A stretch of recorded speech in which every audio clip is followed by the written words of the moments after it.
pastor oração de madrugada? É uma doutrina? É uma exigência? Não, não é. No entanto, eu quero que você parta pela premissa de que a oração da madrugada, junto com os jejuns e os turnos diurnos, são poderosos para você alcançar vitórias sobrenaturais na sua vida espiritual. Em um breve testemunho meu, já contei, como eu comecei a orar de madrugada. Eu estava em Goiânia, e era meia-noite e pouco, indo para o hotel. O pastor da igreja estava comigo. No caminho tinha uma senhora descendo a rua, com uma Bíblia na mão, um inário e uma folha. Eu pensei, ela pode estar indo para casa, mas uma senhora de idade, sozinha, meia-noite e tal, com Bíblia na mão aberta, não está vindo para casa. E ela subia e descia aquela rua, subia e descia aquela rua. Quando ela passou na porta do carro, eu abaixei o vidro e falei, Pai do Senhor, irmã. Ela só olhou e não continuou. Falei, Oliveira. A irmã pensou que a gente estava escarnecendo dela. Fui para o hotel. No outro dia de manhã, levantei para tomar o café. Eu fui na recepção e tinha uma irmã na recepção. Falei, olá, aconteceu um negócio ontem aqui. Uma senhora, por meia-noite e tal, orando na rua. Ela olhou e disse, é a irmã fulana de tal. Eu disse, fulana de tal, irmã? É, pastor. Falei, mas não é perigoso? Ela disse, para quem mexe com ela. Ela falou assim, quem não é crente chama ela de bruxa. Quem é crente chama ela de profeta. Então ninguém mexe com ela. Falei, mas o que ela faz? Falou, olha, já tem muitos anos que ela ora de segunda a sexta. Ela não ora sábado e domingo ela tem um pacto com a família que ela não ora no final de semana, sábado e domingo. Mas de segunda a sexta ela ora da meia-noite às 6 da manhã. Eu disse, mas o que ela ganha com isso? A irmã então disse, nós não sabemos o que ela ganha. Mas o que nós ganhamos, aonde ela ora, se tinha ponto de prostituição, fechou. Se tinha ponto de droga, fechou. Se tinha ponto de... Fechou, não tem um terreiro onde ela orou. Pensa, só no estado do Rio Grande do Sul, na cidade de Porto Alegre, tem 4.800 terreiros de Umbanda. Ela contou mais, olha, já teve casos dela estar orando na rua e o homem tentar matar a mulher e não conseguir porque ela estava orando. Ela viu briga e ficou orando. Aquela mulher disse, eu e a minha família, muitos anos que ela ora. Nós decidimos ir para a igreja porque um dia meu irmão estava doente, ela estava passando, orando, e a gente pediu oração para ela. Irmão, eu tenho 25 anos que eu prego a palavra de Deus. Corro o Brasil inteiro. Não tem um canto nesse Brasil que eu não conheça e que não me conheça. Se você pesquisar meu nome na internet, para graça de Deus, eu, pastor Luciano, entre outros, você não vê ninguém falando da gente.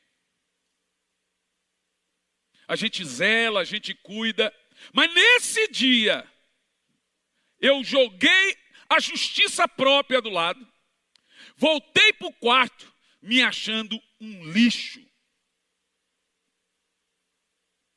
Eu comecei a perceber que não existe um avivamento, uma mudança numa família, numa casa, em que tenha abandonado a vida de oração. E que a maioria das pessoas, e veja, o pragmatismo veio para substituir a intimidade. O pragmatismo veio para substituir a sua vida com Deus. Então, quando você não tem vida com Deus, quando você não vai a Deus para adquirir as suas vitórias, você vai num lugar que te oferece aí 7 dias disso, 9 semanas daquilo outro, um salzinho, uma madeirinha, uma coisinha, um maculá. Porque se torna mais fácil. Vai lá num pastor que diz, vem cá, que eu vou subir no monte por você. É mais fácil. Por que eu vou na igreja nesse frio, se o pastor vai no monte lá e leva meu nome? E antes da igreja brasileira entrar nesse pragmatismo, o que é pragmatismo? É você fazer o que dá certo em vez do que é certo. Você faz o que dá certo, em vez de pensar no que é certo. E antes do Brasil entrar nesse pragmatismo, a igreja brasileira era de muita oração. É com muita tristeza que eu vejo essa intriga arada dentro da igreja Deus é Amor. Porque eu me lembro como irmão, eu nunca fui ex-nada na minha vida, nunca me desviei, nunca fumei, nunca me embriaguei, nunca usei droga, me casei virgem. Então eu sou de dentro da igreja e nunca fui de outro lugar. E eu percebi, na época minha de criança, você passava na frente de uma igreja Deus é Amor, o povo estava 1 hora antes do culto de joelho, você, oh Deus, Senhor, oh Deus. Aí ia outro e pegava e Senhor, e o povo de joelho, ficava de joelho 1 hora. É assim até hoje. Quem lembra disso? Então a igreja brasileira adotou os cultos de oração, agora falando das Assembleias de Deus, dos cultos de oração, e na Assembleia de Deus era círculo de oração, e nas batistas era culto de oração. Eram lotados. Lotados, eu vou te dizer, nós não chegamos a 85 milhões de crentes nessa nação por causa dessas igrejas que prometem o evangelho fácil, não. Nós chegamos até aqui por causa dessas reuniões de orações e dos irmãos e irmãs de oração. Infelizmente, acabaram com os cultos de oração, com as reuniões de oração. E aí agora o povo não vê mais tanta importância porque os próprios pastores não dão tanto valor. As igrejas não me convidam porque eu sou bonito, deveriam. Elas não me convidam porque eu sou inteligente. Nós temos aí mais de 2.000 alunos na nossa faculdade de teologia. Mas eles não me convidam por isso. Sabe por que as igrejas me convidam? Acabei de receber um telefonema, agora antes de vir para o culto, do pastor da primeira igreja batista do Brasil. A igreja tem mais de 100 anos. Primeira igreja batista do Brasil, que é em Salvador. Fala o nome do pastor, ele se chama Milton Ebenezer. Sabe o que ele falou? Hernani, nós queremos que você pregue batismo com o Espírito Santo. Você sabe o que é isso para uma igreja batista? Você sabe. Sabe por que eu sou convidado? Eu sou convidado porque, pela graça de Deus, eu tento ensinar as pessoas a chegarem até Deus sem intermediário. Sem ficar dependendo emocionalmente e espiritualmente de um pastor. Para elas entenderem que a vida de oração delas é o que protege. Pastores estão caindo, pastores estão escandalizando, mas quem ora não cai, meu irmão. O que vai te proteger da apostasia é sua vida de comunhão diária com o Espírito Santo, pelo amor de Deus.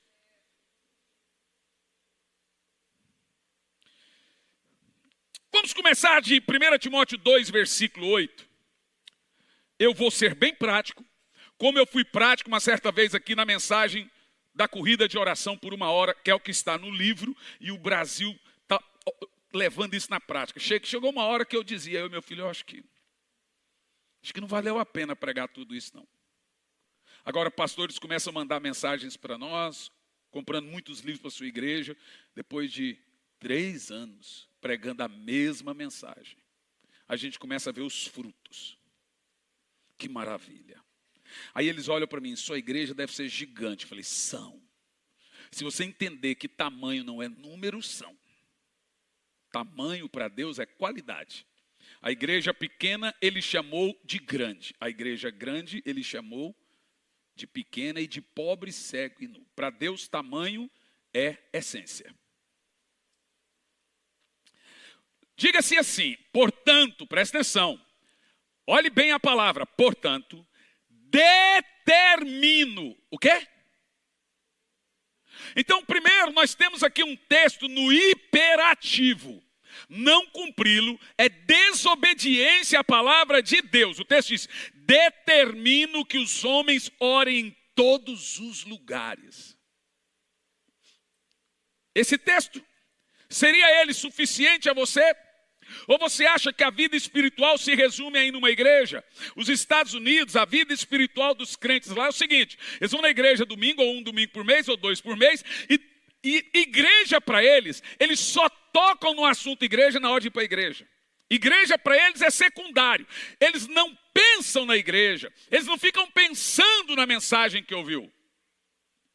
É uma coisa muito estranha, eles não têm afinidade. Então, 90% das igrejas norte-americanas não existe esse negócio de rede de casais, ministério de família, tem isso não.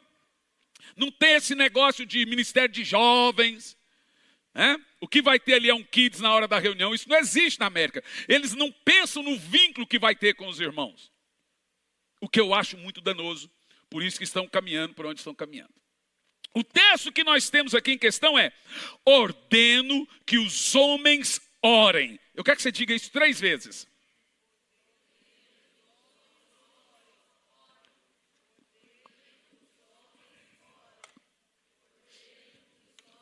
O termo homens aqui não é homem macho, é seres, é todos. Ordeno que todos orem, ordeno que os homens, homem e mulher, orem.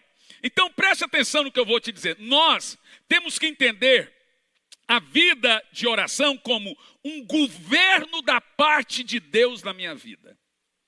Orar é aceitar ser governado por Deus. Por exemplo, em qual área da sua vida que Deus lhe governa? Porque tem gente que Deus governa ele só nas questões espirituais. Deus não te governa na sua vida financeira. Porque se Deus governa você em tudo, você tem que orar sempre. Você sabe como Deus governa a sua igreja? Deus governa a igreja pela vida de oração. Deus governa um crente pela oração. Deus governa seus ministros pela oração. Então, uma igreja que não ora, não tem o governo de Deus. Um crente que não ora, não tem o governo de Deus. Um ministro do evangelho que não ora, não tem o governo de Deus. O apóstolo diz: você tem que orar, é uma ordem, está no imperativo, não tem escolha. Jesus também mandou orar sem cessar. Isso significa que nada é mais importante para Deus do que a oração ao lidar com o seu povo. Se Deus governa a igreja e o crente pela oração, o que é mais importante para Deus a lidar com você é a oração. Em outras palavras, fracasso na oração é fracasso em todas as áreas da minha vida. Se você fracassar na oração, você vai fracassar em tudo. Um crente que não ora não tem o governo de Deus. Um ministro do evangelho que não ora não tem o governo de Deus. Leonard Ravenhill tinha uma máxima muito agressiva. Ele dizia o seguinte: o crente que não ora está se desviando. Um ministro que não ora no mínimo 2 horas por dia está desviado. Eu disse para você que era uma máxima agressiva. Não sei se eu concordo com a segunda parte. Mas eu concordo com o fato de que um crente ou um pastor que não ora está no caminho do desvio. Quem não ora, ele é mais susceptível à apostasia. Quem não ora, ele é mais susceptível a ouvir a voz do diabo e seguir, porque ele está sem discernimento. Quem não ora, é um prato cheio para lobos. Quem não ora, não tem discernimento, então ele faz coisas enganadas e pensa que estava fazendo por Deus. A oração, gente, é a nossa principal arma na batalha contra o diabo. Te explico por quê.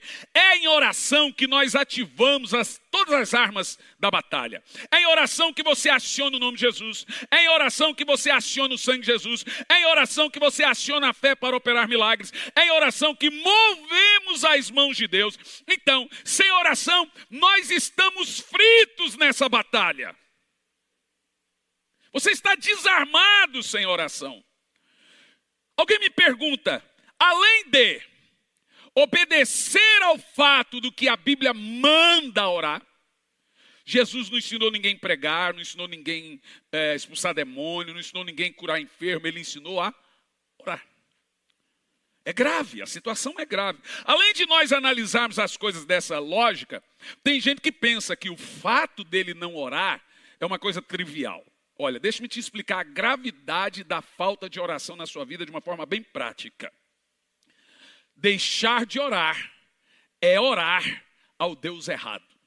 Vou repetir. Deixar de orar é oração. Porque a oração não é o que você fala. Oração é um coração que Deus vê. O próprio Jesus disse, vocês falam uma coisa com a boca e fazem outro com o coração. Com a boca diz uma coisa, no coração diz outra coisa. Então Deus olha o que está no seu. Então não adianta, veja bem. A atitude para Deus, a atuação, a atitude para Deus é o que importa. Foi o que eu falei da gratidão. Gratidão não é falar obrigado. Gratidão é devolver os favores. Não é sair por aí agradecendo. Em algum dia ou outro você devolver os favores. O nome disso é gratidão. Quando nós vamos entender diante de Deus o que é gratidão. O que é uma pessoa grata a Deus? Não é ela ficar dobrando o Senhor, muito obrigado. Não, ela devolver a Deus em quê? Em culto, em oração, em adoração.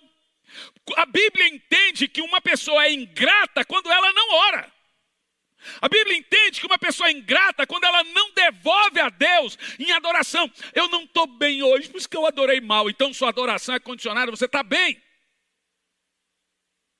Ah, mas todo dia eu vou até Deus e agradeço. Bacana, mas devolva a adoração, devolva o que Deus faz por você em culto, em louvores. Louvores da sua casa e adora ao Senhor. Está no carro, adore. Não é só falar obrigado, Senhor. Nós precisamos compreender que deixar de orar é orar ao Deus errado. Vou te explicar. Quando você não ora, você manda uma mensagem. Por exemplo, Charles Chaplin, vocês lembram de Chaplin? Chaplin era um evangelista convertido da Angelus Temple, da evangelista Aimee Semple McPherson. E ela ganhou Charles Chaplin para Jesus. Então ele cultuava e congregava na Angelus Temple. E Chaplin foi um péssimo ator, não foi, gente? Foi ou não foi? Então como é que você sabe que ele foi um bom ator? Era o cinema sem? Por isso que ele, e toda vez que vai falar de cinema, ele é o símbolo. É igual o Pelé para o futebol, Chaplin para o cinema. Porque ele falava muito mais calado do que falando. Por exemplo, você sabe qual é a sua linguagem corporal? Quando alguém está falando mal de alguém e você não quer se indispor com ela e ela para de falar na hora? Sabe não? Sabe o que a Bíblia manda fazer? A Bíblia ordena a você franger a testa, ficar calado e olhar para quem falou assim. Eu lembro um dia, estávamos à mesa e um pastor deitando falação de um amigo muito precioso nosso, que é o pastor. Eu calei na hora e franzi a testa assim. Ó. O pastor Jean, é mais bocudo, olhou para o pastor e falou assim, ô pastor, deixa eu falar uma coisa. O pastor é muito bom. É um dos melhores pregadores que eu conheço. E deitou elogio. Uma pessoa para de falar de quem ela está falando quando você elogia a pessoa falada. Irmão, quando você não ora, você está mandando as suas maiores mensagens para o céu. Vou te dar o exemplo delas. Primeira mensagem que você manda para o céu quando não ora. Senhor, não pedi sua opinião. Segunda mensagem que você manda para o céu quando não ora. Não quero saber sua vontade para a minha vida. Terceira mensagem que você manda para o céu quando não ora. Não quero ser guiado pelo Espírito Santo. Quarta mensagem que você manda para o céu só com o fato de não orar. Não quero ser cheio do Espírito. Eu falo, eu arrepio inteiro. Ó. Quinta mensagem que você manda para o céu quando não ora: não quero ser dirigido por Deus. Sexta, e vai: não quero ser usado pelo Senhor. Sétimo, não quero a salvação da minha casa. Não quero a cura não sei de quem. Não, irmão, eu pus no livro uns 40 mensagens que você manda para o céu quando você não ora. O que Deus está ouvindo lá no céu com a sua não oração? Ele está recebendo todos esses atos de rebelião contra Deus por não orar. O que é rebelião? É desobediência. A Bíblia manda orar. Você não ora, você está agindo como um rebelde. Nossa, pastor, assim eu vou me sentir mal. Tomara. Tem culto cheio do Espírito Santo que você sai pior do que entrou. Ainda mais quando é confrontado.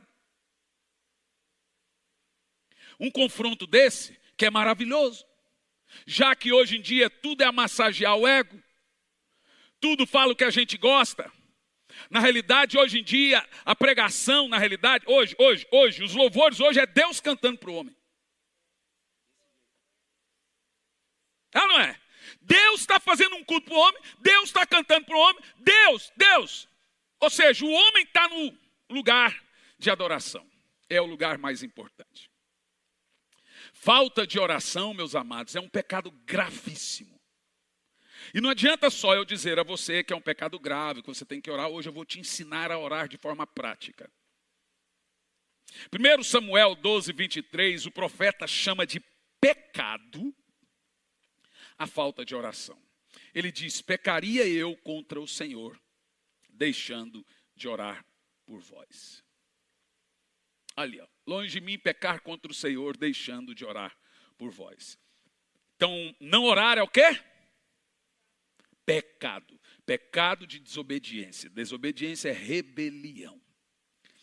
Para mim, de todos os pecados na falta de oração, todas as mensagens que eu mando para Deus não orando, a pior é a imitação de Lúcifer.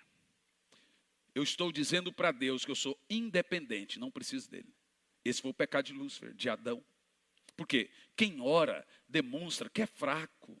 Quem ora demonstra que precisa de Deus. Quem ora demonstra que sozinho ele está enrolado. Quem ora demonstra que ele ama ter comunhão com o Espírito Santo. E quem não ora simplesmente está agindo com Deus de maneira triste, que é a do desprezo. Está desprezando o Senhor. Eu não tenho o perfil, gente, de tolerar desprezo. Mas eu aprendi a dar desprezo. E eu percebi que a pior coisa em uma pessoa é quando ela despreza você. Melhor brigar do que alguém te dar desprezo. Não é? A pior atitude. Imagina você dando desprezo a Deus. Por isso que a Bíblia diz que o Espírito Santo se fere, o Espírito Santo fica magoado, fica triste. E por isso que tem muitos irmãos que a vida dele não vai para frente. Esses dias uma pessoa aqui da igreja, acho que pediu se poderia visitar uma outra igreja. E depois uma outra. Eu falei: pode visitar o tanto de igreja que você quiser. E eu deixo. Você quer visitar? Pode visitar. Aí ela voltou dizendo: pastor, que estranho o que eu ouvi numa certa igreja, numas 3 igrejas, o que eu ouço aqui. Lá, como eu disse, parece que é Deus que está cantando para o povo. Lá, é Deus que está trabalhando para o povo. Lá, não. E se você quer saber onde o Espírito Santo está atuando, é nesse conceito de palavra. Hoje já não ouvimos mais mensagens, por exemplo, de santidade. O que é santidade? O que é isso? Esqueci o que era. Não se ouve mais temor de Deus. Eles preferem agora fazer uma confissão de fé, jogar na internet, e a hora que você vai ler lá a confissão de fé, assim, agora pode beber. Aí quando você vai ler a confissão de fé, assim, casais de namorado podem fazer sexo contanto seja de maior. Você vai ler na confissão de fé, está lá um monte de baboseira. Em outras palavras, eles querem gente a qualquer custo.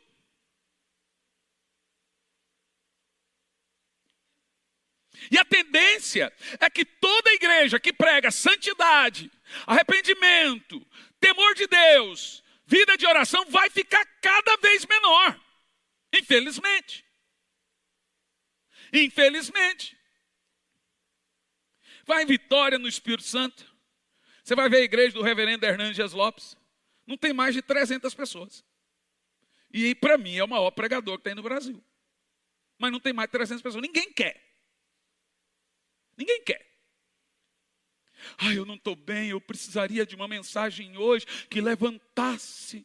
Será que você não está bem por falta de arrependimento? Será que você não está bem porque você magoou alguém? Será que você não está bem porque está tendo intriga entre os dois, aí o Espírito Santo sai e vocês têm que se acertar para o Espírito Santo voltar? Será que você não está bem porque fica amargurado? A Bíblia diz que uma das coisas que perde a graça de Deus é a amargura. Não deixe que nenhuma raiz de amargura brotando vos perturbe e dela você perca ali, e você não desfruta da graça de Deus. Vê?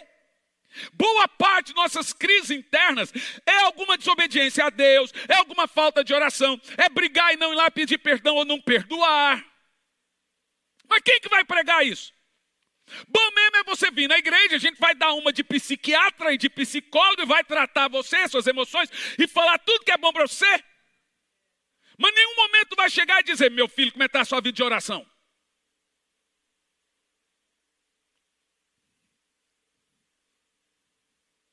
Como é que está seu relacionamento com Deus? Como é que está o seu tete a tete com o Espírito Santo? Eu estou no carro, pastor, eu estou orando. Eu estou orando. É assim que eles falam para mim. Então, tudo que eu estou fazendo, eu estou orando. Deus está aqui para ser aproveitado mesmo. Né? Tem nada para fazer, eu vou aproveitar. Deus é isso. A vida de oração, ela precisa ser prioritária. A Bíblia fala de um lugar e um horário e não abandonar aquilo por nada.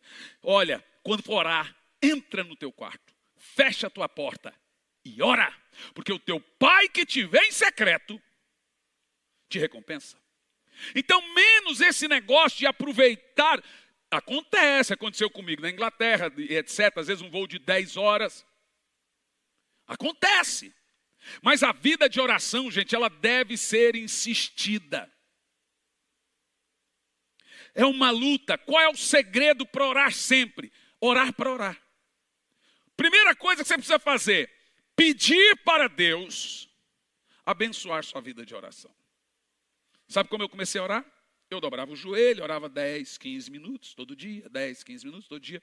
Um dia eu estava orando, na hora que porque você consegue falar tudo que você tem que falar em 15 minutos. Mas um dia eu estava orando, a hora que eu levantei, eu ouvi uma voz que dizia o seguinte: fica mais 2 minutos. Fiquei calado. Mas calado? Bom, nós temos que vencer o vício de falar. Em nenhum momento a Bíblia diz que oração é só você falando. Oração é falar e ouvir a Deus. Então eu fiquei 2 minutos. Daqui um pouco, a hora que eu fui levantar, o Senhor colocou na minha cabeça o que eu deveria continuar orando. Ele pôs mais oração na minha boca. E eu comecei orando. Quando deu uns 10 minutos, falei, aleluia, glória a Deus, Senhor, te amo, aleluia, glória a Deus. E levantei. Quando eu levantei, o Espírito Santo falou assim, fica mais 1 minuto. Dobrei o joelho, veio mais 15 minutos de oração pela boca. E foi até que deu 1 hora e pouco. E uma hora que deu 1 hora e pouco, eu olhei no relógio e falei assim, diabo, seu safadão, vagabundo, já saquei a sua. Quando você vai orar, o Espírito Santo põe palavras e o diabo tira. O Espírito Santo põe e o diabo tira. O Espírito Santo põe e o diabo tira. Por isso você consegue orar só 5 minutos. O diabo vem e tira. Primeiro, começa uma batalha pelo pensamento. Você pensa nisso. E aí, se começa uma batalha pelo pensamento, você tem que entrar nessa batalha. E a Bíblia ensina, levar o seu pensamento cativo a Deus. Aí, nessa batalha pelo pensamento, você começa a orar como? Senhor, cubra minha vida de oração com seu sangue. Eu oro pela minha vida. A pessoa não tem nada para orar. Dobra o joelho e ora para orar. Vou te explicar uma coisa que você precisa compreender sobre 3 coisas aqui nessa noite. Primeira delas. Por 3 vezes na Bíblia, nós encontramos o termo derramar, referindo-se ao Espírito Santo.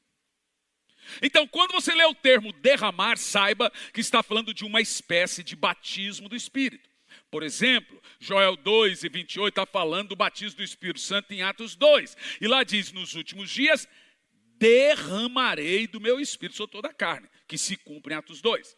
Então, a palavra derramar de Joel 2, ela está em mais 2 textos referindo-se a um profundo derramar do Espírito Santo. Por que eu estou dizendo isso? Primeira coisa, primeiro texto que nós temos referido ao Espírito Santo na palavra derramar, é derramar do batismo com o Espírito Santo. Derramar do meu Espírito sobre toda a carne, ou o batismo de fogo, que se cumpre em Atos 2. O próprio Pedro diz: hoje se cumpriu o que foi profetizado o profeta Joel, que diz: nos últimos dias derramarei do meu Espírito sobre toda a carne. A segunda vez que a palavra derramar, referindo-se ao Espírito Santo, é demonstrada, presta atenção, não está no cronograma aí não, Tiago, mas é na carta de Paulo aos Romanos, no capítulo 5, versículo 5. Preste atenção nisso. Antes de colocar o texto, segura um pouco, Tiago. Não põe ainda não, deixa aí na agulha. Quem aqui ama a Deus? Levanta a mão quem ama a Deus. Eu quero ver quem ama a Deus. Diga: eu amo o Senhor. Ô gente, olha para mim, é lindo falar isso, não é verdade? Mas deixa-me te explicar uma coisa. Se amar a Deus fosse uma coisa fácil, como falamos, não precisaria de um mandamento e uma maldição. A maldição, o apóstolo diz: quem não ama o Senhor, seja maldito. Não é fácil amar a Deus. Se amar a Deus fosse fácil, em João 15 o Senhor não teria ido atrás de Pedro, que negou o Senhor 3 vezes, negou o amor, Pedro.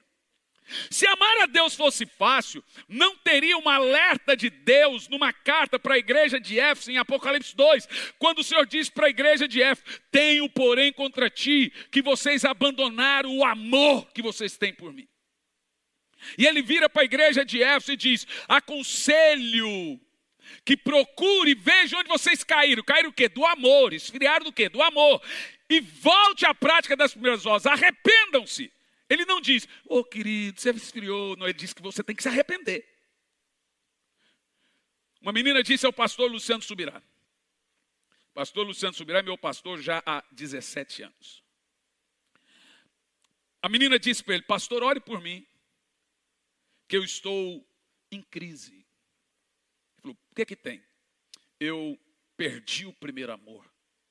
Pastor Luciano disse: então você não está em crise. Você está em pecado. Porque a Bíblia manda se arrepender quando você não ama o Senhor. E pior, o texto diz: vai e veja aonde você caiu. Tem gente aqui que já foi de oração. Já foi servo de Deus de muita busca, de monte. Hoje não é nem sombra. É esse cair que a Bíblia fala. Não é nem sombra do que foi. Luciano olhou para ela e falou assim: a Bíblia manda você se arrepender. Então não é crise que você tem, é pecado. A Bíblia afirma que quem cai desse amor, o Senhor diz assim: volte, senão eu vou tirar o seu candelabro. O candelabro, de acordo com o Salmo 84, versículo 1, é aquelas 7 lâmpadas que está dentro do tabernáculo de Davi e de Moisés.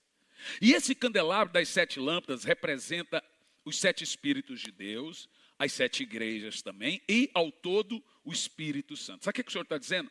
Se você decair do amor, eu vou tirar o Espírito Santo do meio de vocês. Diga: misericórdia, Senhor. Diga mais alto. É grave ou não é? Aí você começa a perceber que está ficando cada vez mais difícil acionar o Espírito Santo. Não fica mais fácil quando você deixa de orar. Senão o Espírito Santo poderia falar: não, eu vou correr atrás dele. Não, fica mais difícil. A cada vez que você tinha uma vida de oração e perde, quer buscar de novo, vai ficando cada vez mais difícil. Olha para mim. Em Romanos 5, 8 e 5 ou 5 e 5? Não sei se é 5 e 5, não. Bom, o cansaço não me deu um golpe hoje. Presta atenção, gente. Quem não tem um bom relacionamento com o Espírito Santo não vai conseguir amar a Deus. Olha o que diz o texto. E a confiança não nos decepciona. Leia em voz alta, por favor. Porque Deus derramou seu amor em nossos corações por meio do Espírito Santo que ele mesmo ortogou. Então temos ali a palavra derramou. O que você sente por Deus é um batismo do Espírito Santo na sua vida. E para você ter isso certinho, você tem que ter um profundo relacionamento com quem? Com o Espírito Santo. Porque o seu amor por Deus depende do Espírito Santo. Agora, o próximo texto é o mais cruel. Deixa-me te explicar uma coisa, estamos falando sobre oração.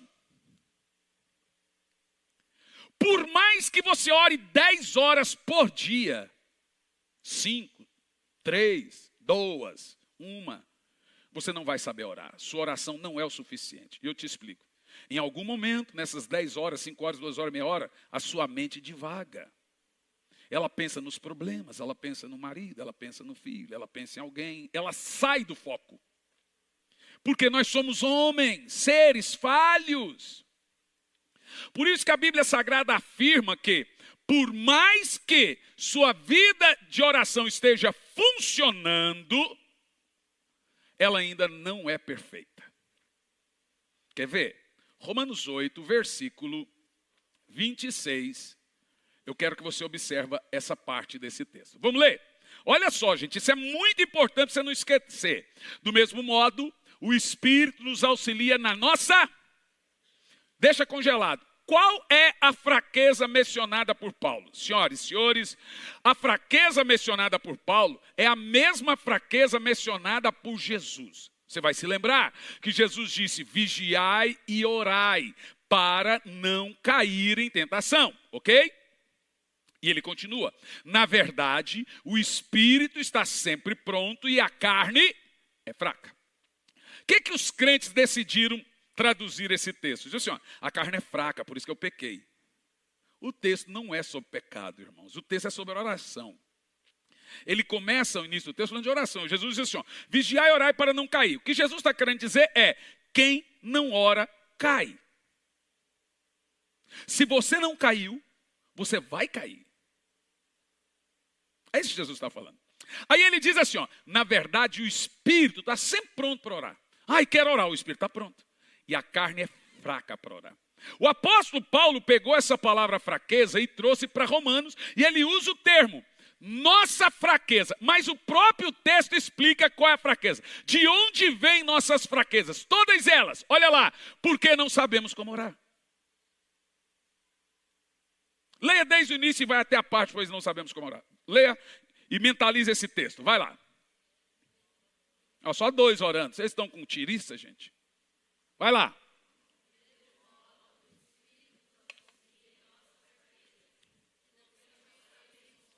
Então eu vou perguntar, por que temos fraquezas de acordo com Jesus e Paulo?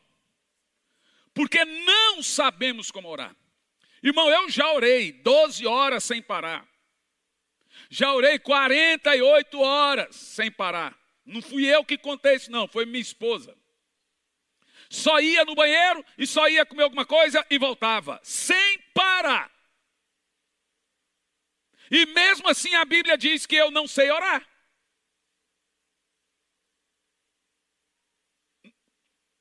O coração é enganoso. Enganoso é o coração do homem. E aí, olha só, presta atenção no que eu estou te explicando. A oração, assim como amar a Deus, assim como o batismo com o Espírito Santo, é um derramar do Espírito. Para que você tenha uma vida de oração poderosa, você precisa intensificar sua aproximação ao Espírito Santo. Senão nós vamos ficar expulsando, sai demônio, vem demônio, sai demônio, vem demônio. Fica aí demônio, não sai mais, fica aí nesse miserável. Tem gente que a gente tem que quase orar, demônio, fica aí, porque se eu te expulsar e ela não vigiar, vem 7. Então fica você sozinho aí, que é menos pior, já que ela não vigia. Não é assim? Tem gente que você expulsa, só piora a situação dela, ela não vigia. Eu me lembro que uma vez eu estava na Bahia, como amanhã eu volto lá, e uma menina veio ao culto, e uma saiona assim, ó. Na época, as crentes ainda usavam essa saiona. Eu sou doido para minha esposa usar essa saiona. Mas ela não usa, eu sou apaixonado. Amor, usa uns vestidão bonito. Eu não, de jeito nenhum, nunca vi. Uns coques assim, só para eu lembrar um pouco. Imagina. Se você não usa, manda sua mãe usar. Ué, a minha sogra já tem idade para ser irmã do círculo de oração. Não tem? Ô, mano, pastor de Lourdes. Ó, aí eu orei, gente, expulsei o demônio da menina. A menina deu um trabalhão naquele culto e o saião. Terminou o culto, o pastor me levou para o hotel. E o hotel ficava na Barra Ondina. E era período de carnaval, e a maioria dos hotéis ficam lá. Só que eles têm isolamento acústico. Senão eu pensei, falei, ai meu Deus, como é que eu vou dormir? Ivete Sangalo passando aqui, outro passando acolá. Na primeira noite, quando nós estávamos indo, o pastor olhou e falou assim, ó, aquela ali é membro da minha igreja. Eu olhei assim, falei, what? O que ela está fazendo aqui, pastor? Ah, ela mora aqui perto, essa mulher de Deus. Falei, mas não foi o menino que caiu hoje, pastor? Ah, deve ser alguma opressão, estava triste, aí cai, né? Tá bom? Irmão, nós vimos. O pastor foi virar na rua, a irmã também. Nós vimos, ninguém mostrou. A irmã entrou assim perto na rua, estava a Barra Ondina, ela pegou a saia e foi fazendo assim, ó. E subiu na saia. A saia ficou aqui. E ela subiu tudo. Eu falei, pastor, eu não queria ter visto isso. Ele falou, eu também, eu vou descer. Eu falei, pastor, deixa quieto, porque se o senhor invadir a privacidade dela agora, o senhor pode ser processado. Na igreja é uma coisa. No outro dia está lá a menina, com o saião. A hora que ela manifestou, eu cheguei no ouvido e falei, demônio, fica aí. Você não vai sair. Você vai ficar aí. Aí o pastor falou, você não vai expulsar? Eu falei, pastor, essa menina aqui está brincando de Jesus. Está brincando de igreja, brincando de Bíblia. Dá para ver que a menina não quer nada com Deus. Sai demônio, vem demônio. Sai demônio, eu não expulso, sabia? Já cheguei à igreja, o demônio rolando. Eu falei assim, não, agora ele fica normal, não vou expulsar não. A plantar batata, aí dá soco em orelha Um dia a menina manifestou lá na igreja lá do Boqueirão. Ela bateu em todo mundo. E não era nada, deu soco, bateu. Quando eu cheguei, bati, eu falei assim, não é demônio não, ranquei o cinto. Antigamente a gente podia fazer isso, hoje não pode mais. Deu umas 3 cintadas na perna dela. Tal! Saia! Ai, ai! Doeu, demônio, doeu, né? E quando lá na igreja olhar para assim, eu saio, mas só saio com o pastor Hernani. Demônio Jaguara. Gente, muita atenção no que eu estou lhe dizendo. A sua batalha é sua. Eu posso lhe auxiliar, mas não batalhar a sua batalha. A minha maneira prática de te auxiliar está aqui. Eu sempre preguei coisas práticas. Não fica aqui jogando teologia só por jogar e exibir conhecimento. Sempre preguei coisas práticas. Não adianta você sair para casa e falar, tá, aprendi isso, e faço o que com isso que eu aprendi agora? Preste muita atenção no que eu vou te dizer. A oração também é um batismo do Espírito. Eu já pensei, já descobri, não tem volta. Você não consegue orar se não lhe for concedido pelo Espírito Santo. Demorei a descobrir isso. Olha o texto. Diz que nós temos fraqueza e não conseguimos orar. Aí eu vou ler o texto que o Espírito Santo nos batiza com o Espírito de oração. Zacarias capítulo 12, no versículo 10. Zacarias 12 e 10. Olha lá, ó, presta atenção. De novo a palavra derramar. Mas derramarei sobre toda a família de Davi, sobre todos os habitantes de Jerusalém, um espírito de ação de graça e de oração. A ideia aqui é a seguinte, Israel não ama a Deus, mas nos últimos dias eles vão receber um espírito com vontade de orar, e vão orar, para que aí Jesus volte. Aí eles vão orar, hoje eles não têm vontade de orar. Então, quando eu li isso aqui, eu fiz a conjunção de Romanos, falei, pera lá, eu me recordo que antes de eu ter uma vida de oração, eu não saí daí, agora eu vou orar uma hora, não. Foi me dando fome e sede, fome e sede, fome e sede, vontade de orar. Fome é um derramamento do Espírito Santo. A quem o Espírito Santo derrama? Amós, capítulo 8, no versículo 11. O Espírito Santo derrama. Veja, Isaías 44, 4 também diz que a terra seca tem que clamar pela chuva. Então você não tem vontade de orar, mas você quer orar. Qual é a primeira coisa? Vai ao Senhor e diga: Espírito Santo, me batiza com o espírito de oração. Derrama no meu coração espírito para orar. Você vai orar 5 minutos. Pois na outra semana você faz a mesma coisa. Senhor, eu quero ter vida de oração. Você já vai orar 10 minutos. Pois na outra semana você faz a mesma coisa, no mesmo horário, mesmo lugar. Por que mesmo horário, mesmo lugar? Porque você está ensinando o seu cérebro a dar um comando a você. Opa, o que aconteceu agora? Ah, essa era a hora de eu orar. É um condicionamento. Então, como que eu comecei? Eu li um livro de Charles Finney, e no livro de Charles Finney ensina sobre o espírito de oração. A minha primeira mensagem de avivamento foi espírito de oração. Naquele dia explodiu dentro de mim uma fome e sede do Espírito, que agora eu não conseguia mais abandonar o meu lugar e a minha hora de oração. Pode parecer religioso, mas eu chegava no hotel, aonde quer que seja, estendo aquele tapete, chegávamos aonde estávamos viajando com a família, eu dizia: olha, tal hora eu oro, tal hora você ora, tal hora todo mundo ora, e aí até a Isabela caía na malha fina para orar. Se fosse dentro de avião e desse o meu horário, eu ia. Porque aquilo não era só o fato de Deus me ouvir, Ele me ouve em qualquer lugar. Eu tinha que condicionar o meu corpo ao horário. O nome disso é disciplina.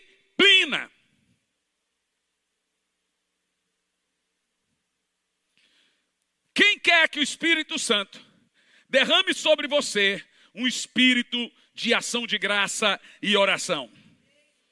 Mas quem quer ir? Levanta a mão. Presta atenção no que eu vou te dizer agora. Vou dar o tiro e continuo depois. Pastor, então fale para nós dos turnos. Qual é o melhor horário para orar? Deixa eu te falar uma coisa. É sabido que todo judeu ora 3 vezes por dia.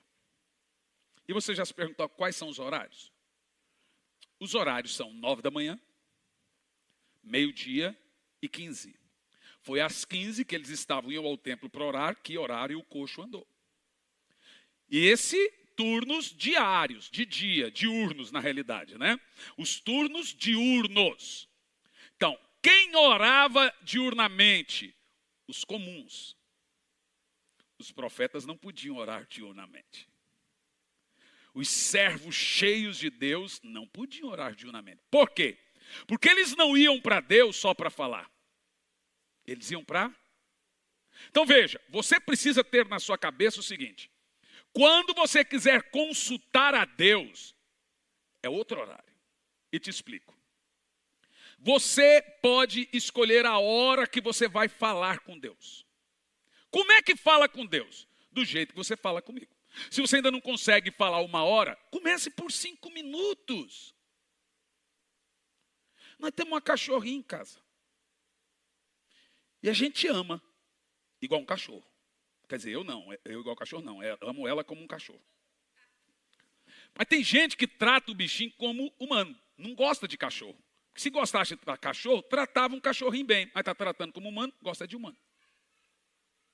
O efeito é o contrário, tá? Psicologicamente falando, é essa a resposta que se dá. Quem trata cachorro como humano, ele tem ferida na alma dele. É o cachorro, a imagem e semelhança do marido, a imagem e semelhança do filho, a imagem e semelhança de alguém. Então, trata como um bichinho e ame pra chuchu.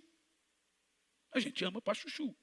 E o dia inteiro ela fica pedindo colo, ela vem, pula no colo da gente, quer saber de colo, toda hora. E a gente pega no colo, faz um carinho, porque a hora que você vem, você fica com dó. Ela está pedindo carinho, você faz um carinho.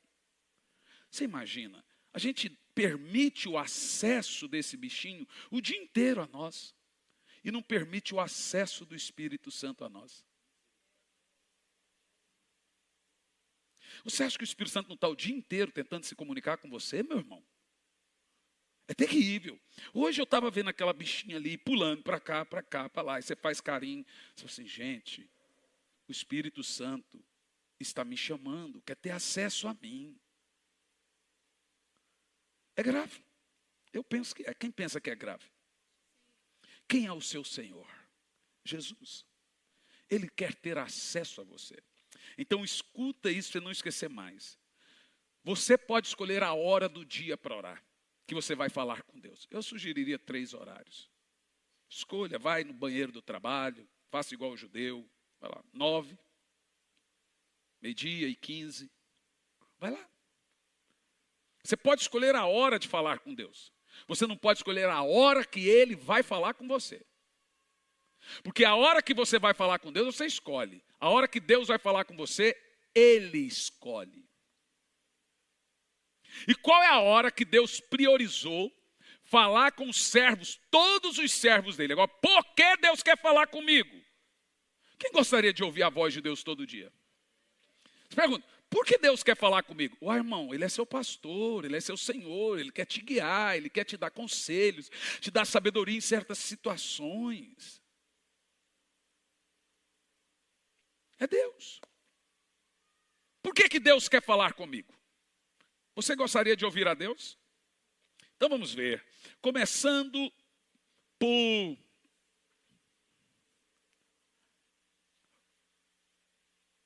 Jeremias 44, no versículo 4. Os irmãos, tem hora que a gente esquece, né? Eu cito por mensagem, em qualquer lugar, uma média de 55 a 60 versículos por culto. Então eu sento ali, dentro do carro, e fico decorando. Lembrando, decorando. Então, tem hora que é muita coisa. Presta atenção nisso aqui. Olha, escute. Entretanto, esse texto aqui, põe na Ferreira de Almeida, por favor, Tiago. Atualizada. Isso aqui, ó. Eu gosto sempre de ter 2 versões, é importante. Começa assim. Eu vos enviei todos. Diga bem alto. Todos. Mais alto. Então vamos lá. Dentro do português experimental nós temos uma preposição aqui, que é a todos. Isso significa o quê? Deus não falou em outro período. Foi todos. Se é servo profeta, Deus falou com ele só um período. Qual que é? Vamos ver aqui. Ó. Eu vos enviei todos os meus servos, os profetas, madrugando. Então pensa o seguinte. Deus nunca falou com um profeta em outro horário.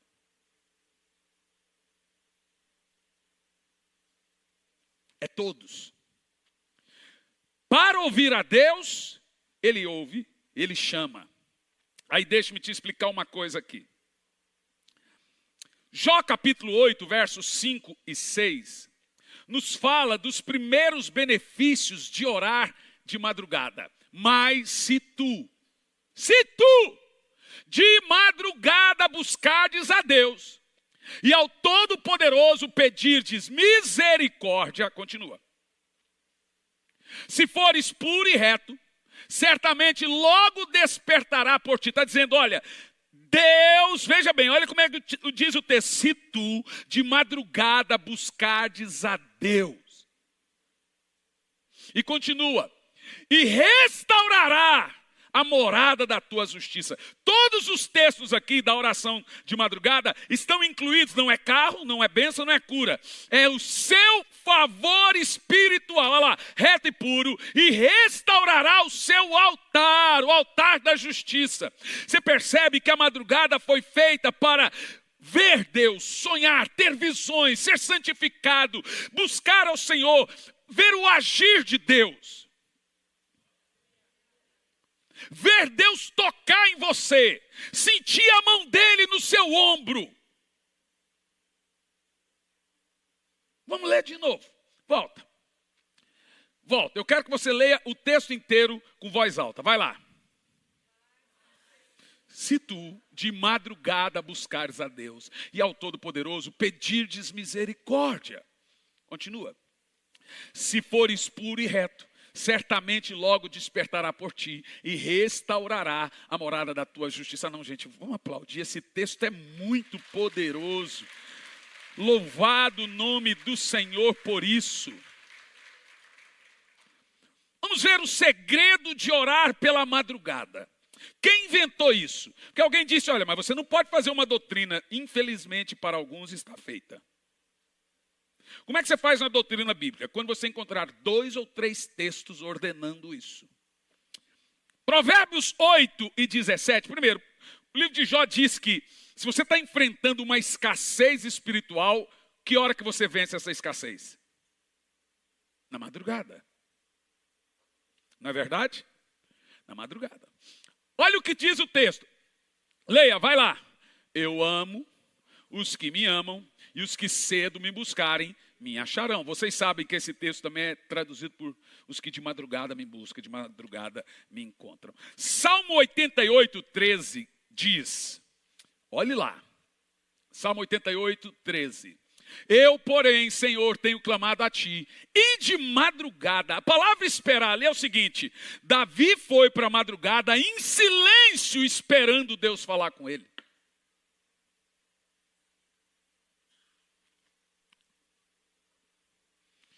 Salmo 88, 13 nos dá uma lição de que a madrugada é a sala de espera de Deus. Isso que Davi disse, eu clamo a ti e de madrugada espera a minha oração. Aleluia! Eu estou vendo igrejas inteiras. Tem 3 igrejas de amigos que começaram o culto grande, às 5 da manhã. O pastor Mark está com o culto 5 da manhã lotado.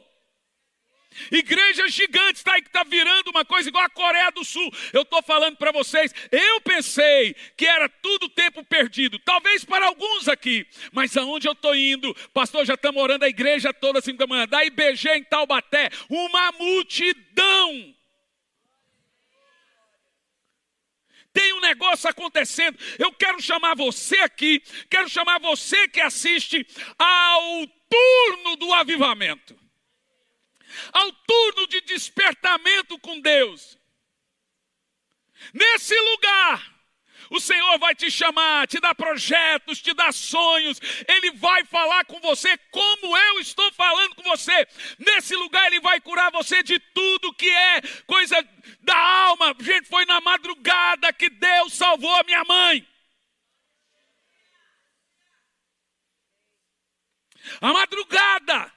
Ai, mas dormir é tão bom. Ouvir a Deus é melhor. Agora é claro, primeiro eu falei do espírito de oração. Você vai chegar diante de Deus, pedir batismo. Faça igual eu fiz no início. Eu colocava o relógio para despertar e não conseguia. No outro dia eu sabia que não ia conseguir, mas punha assim mesmo. Chegou uma hora, eu levantei.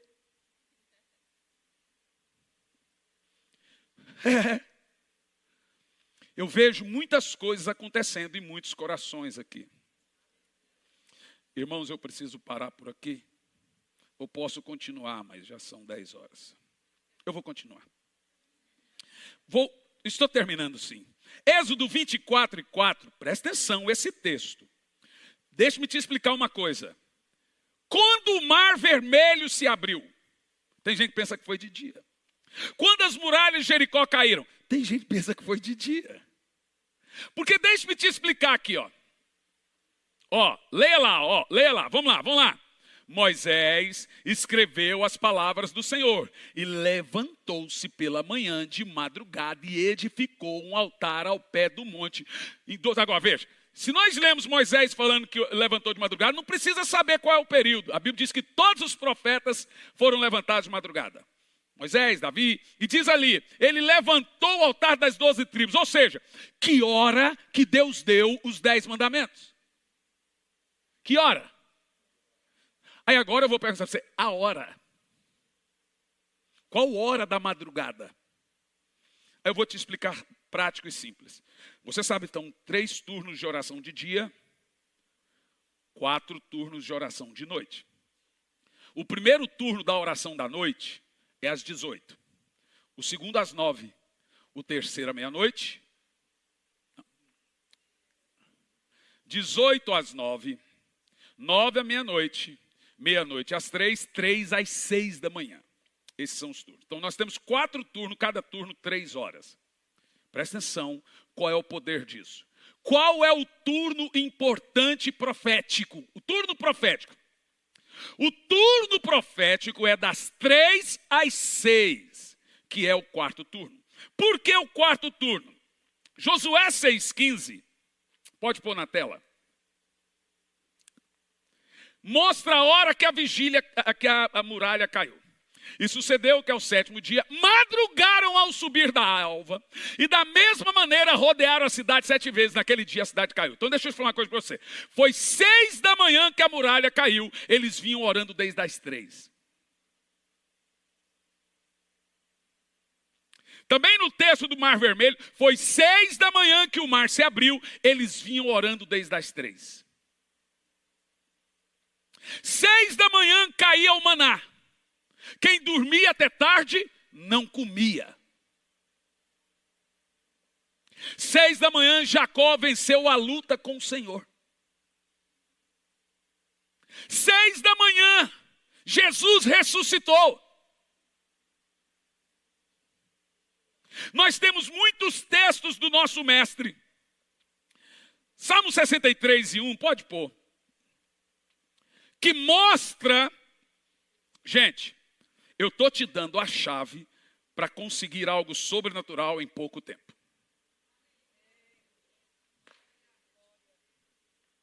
Em pouquíssimo tempo. Salmo 63:1. Ó Deus, tu és o meu Deus, de madrugada te buscarei. Davi era um homem da madrugada, orava de madrugada. Mas ele não era um homem da madrugada, ele não ficava na Netflix de madrugada. Ele não ficava jogando de madrugada. Ele não ficava assistindo série ou filme de madrugada. Tem pastores que falam, eu sou da noite. Mas não são da noite da oração. Assistindo filme, assistindo as coisas. Às vezes, não podemos julgar, às vezes lendo também. Eu sou da noite, irmão. Mas da noite perto do dia. Presta atenção. Qual é o turno profético da Bíblia? É só você saber que hora Jesus orava. Que hora todos oravam. Se é madrugada, é o último turno. A Bíblia diz que Jesus, quer ver, ó. Marcos 1:35. Marcos 1:35. Acho que é Marcos. Olha lá. Se levantou muito cedo, aqui no minha versão está madrugada, né? Fazendo ainda escuro, saiu e foi para um lugar deserto orar. Em um outro texto diz que Jesus veio andando sobre as águas depois de orar na 4ª vigília, que é das 3 às 6. E em Marcos 16:9 mostra que Jesus ressuscitou dentro da 4ª vigília. E Deus aparecia sempre a esse povo na madrugada. A madrugada é a hora que Deus visita você. Irmão, há muitos anos eu sou visitado nesse período. Antes eu não sabia. Eu dizia para minha esposa, eu tive uma visão com o Senhor agora. 6 da manhã, 5:30, 5, 15 para 6, sempre o mesmo período. Mesmo período, sempre foi esse momento. E um dia eu fui entender. Em Êxodo 14:24, Jean, vem aqui para aparecer que está terminando. Diz assim, presta atenção, gente. Presta atenção na palavra vigília. Quando você lê a palavra vigília, está falando dos 4 turnos, ok? Então, e aconteceu o quê? Na vigília daquela manhã, se é daquela manhã, é de 3 às 6. O Senhor, na coluna de fogo e da nuvem, viu o campo dos egípcios, alvoroçou o campo dos egípcios. Olha que tremendo. Jesus apareceu numa coluna de fogo na 4ª vigília. Quem está doidinho para orar aí? Quem está cheio de vontade para orar aí? Quem quer ser visitado pelo Senhor? E nos outros versos, mostra aqui, no verso 27 do capítulo 14, verso 27, põe no 27. Então Moisés estendeu a mão sobre o mar e o mar abriu. Você sabe o que você acabou de ler? Na 4ª vigília, Deus deu os mandamentos a Moisés. Na 4ª vigília, das 3 às 6, Deus mandou Moisés colocar o povo em busca a Deus. Às 6 da manhã, o mar se abriu. Ó, irmão, eu estou todo arrepiado. Sabe, eu vejo que isso é uma grande verdade. Mas eu vou continuar isso no próximo culto. Porque eu vou te ensinar depois a única oração que Deus disse que você orou certo. Só tem uma oração que eu posso fazer que Deus disse que você orou certo. Acima de tudo, eu quero que você fique em pé.